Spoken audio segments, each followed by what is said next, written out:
Picture this. It's high noon on a blazing summer day in Germany.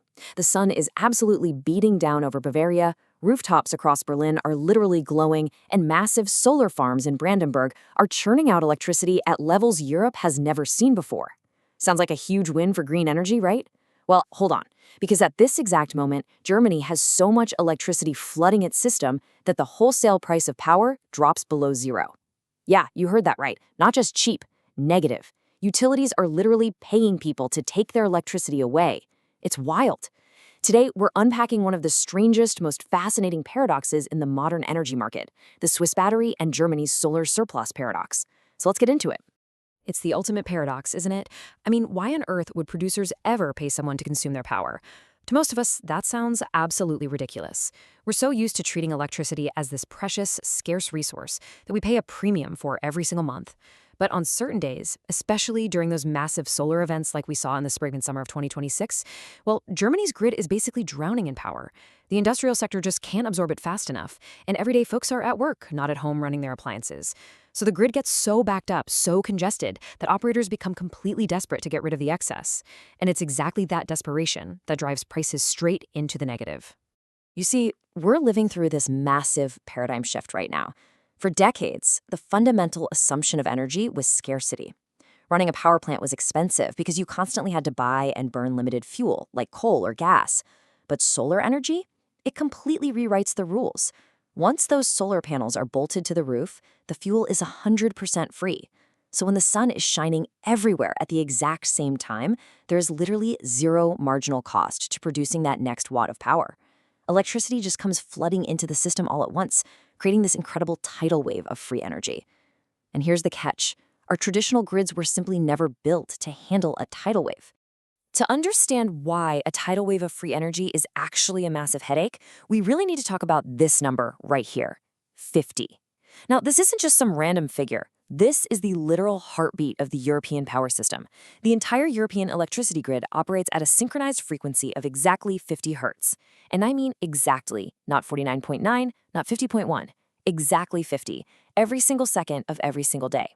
Because unlike a barrel of oil or a tank of gas, you can't just put electricity in a box and let it sit around on the grid waiting to be used. It has to be perfectly balanced, instantly, millisecond by millisecond, just to maintain that 50 hertz heartbeat. Because of that requirement, the grid is incredibly rigid. If production exceeds consumption, like say when a massive surge of midday solar hits, the frequency starts to creep up above 50 hertz. On the flip side, if consumption outpaces production, the frequency falls. And the absolute most crucial thing to understand here is that excessive deviation in either direction leads to extreme instability. If operators don't balance that power immediately, the entire system can suffer catastrophic, cascading blackouts. So grid operators can't just ignore all that excess solar power. They are forced to remove it from the system instantly just to keep the lights on for everyone. So what happens when they absolutely have to remove that power at all costs? Boom, negative pricing. Think about it like going to your local bakery, right? Let's say the baker has made way too much bread. But instead of charging you for a loaf, the baker actually opens the register and hands you a crisp $20 bill just to take the bread off their hands. Sounds totally insane, but in the electricity market, this is a very real and increasingly regular occurrence. When the grid is critically oversupplied, producers start bidding lower and lower, eventually going below zero, just trying to get someone, literally anyone, to take the energy away and stop the grid from collapsing.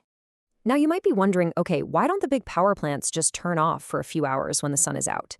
Well, because shutting down a massive power generator is often way more expensive than just temporarily bleeding money. You can't just flip a switch on a coal plant like it's a living room lamp. It takes immense heat and pressure to get those things running. Nuclear plants heavily prefer stable, continuous operation. Plus, renewable generators are often receiving government subsidies anyway, so they have every incentive to just keep producing. And if you actually go through with shutting down a massive thermal unit, restarting it can literally take days and cost an absolute fortune. So for these massive plants, it's actually cheaper to lose money and pay buyers for a few hours just to stay online.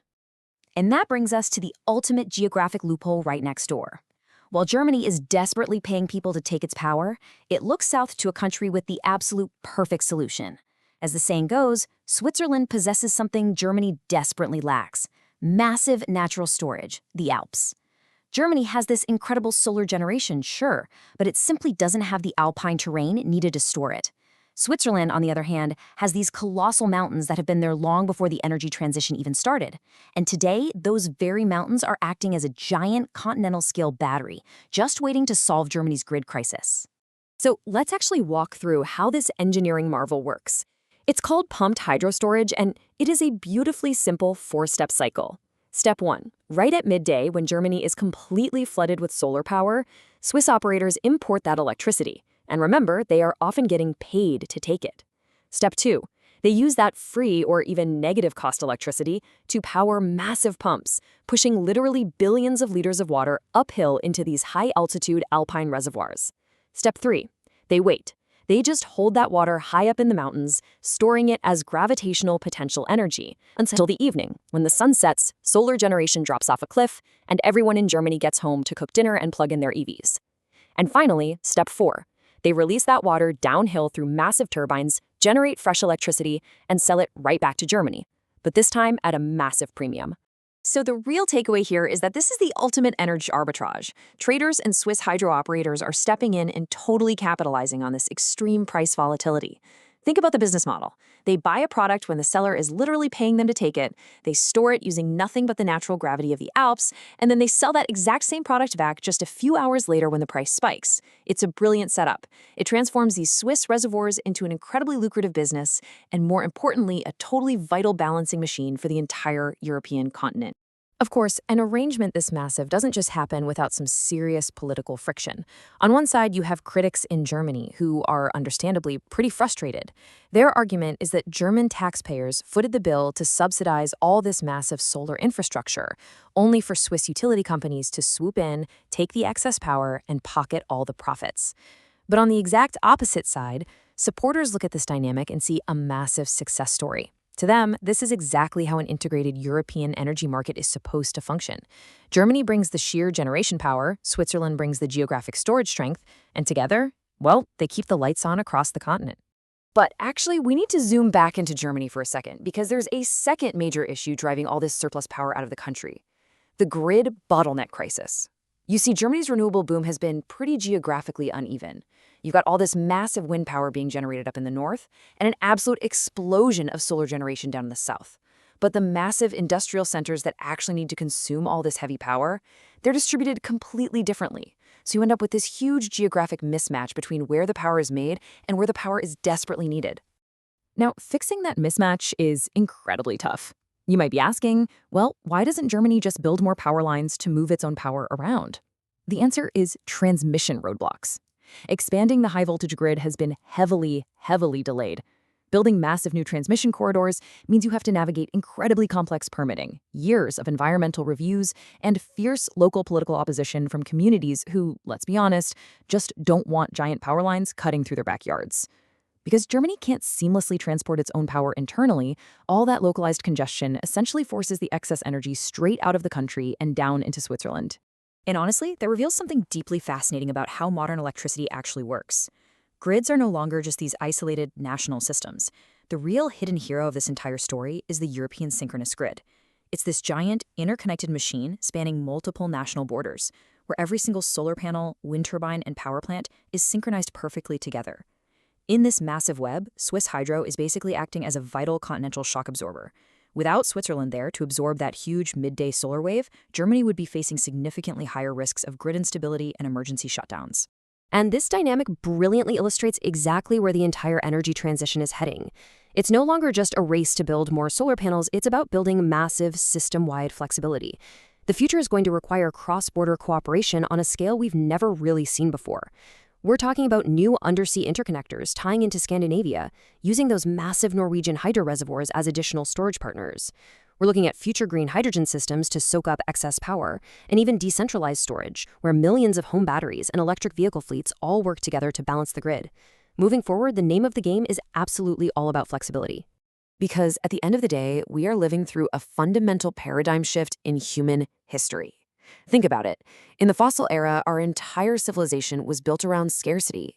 The agonizing question was always, how do we produce enough electricity to get by?